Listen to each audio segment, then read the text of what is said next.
Content creator ও অভিনেত্রী কারিনা কায়সার মারা গেছেন।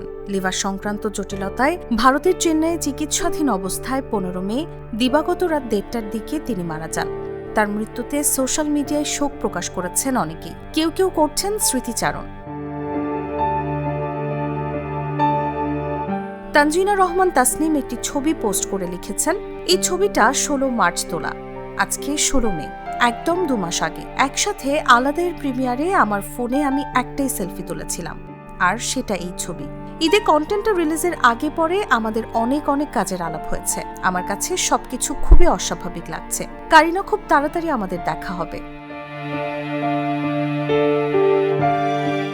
নির্মাতা মোস্তফা সরোয়ার ফারুকী তার ফেসবুক পোস্টে কারিনার একটি ছবি দিয়ে লিখেছেন, যখন মানুষের পাশে দাঁড়ানোর ডাক আসছিল তুমি নির্দ্বিধায় দাঁড়িয়েছিলে।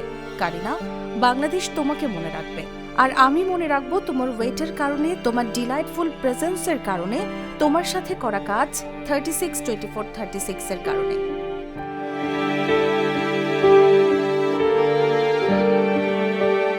সুফিয়ান রায়হান লিখেছেন, ডিয়ার ক্রিয়েটর, কারিনা কায়সার এইটুকু হায়াত নিয়ে এসেছিলেন। I am a fan of yours, rest in peace. সহযোদ্ধার এই প্রয়াণে আমি শোকাহত। 3 আগস্ট 2024। আমাদের দফা 1, দাবি 1 ছিল।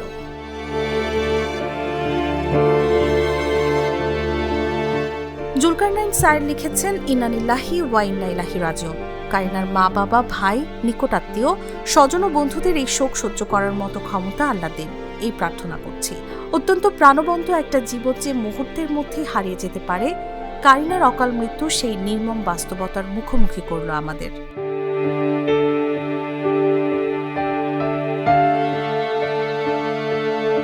নিউজ ডেস্ক, জাগো নিউজ।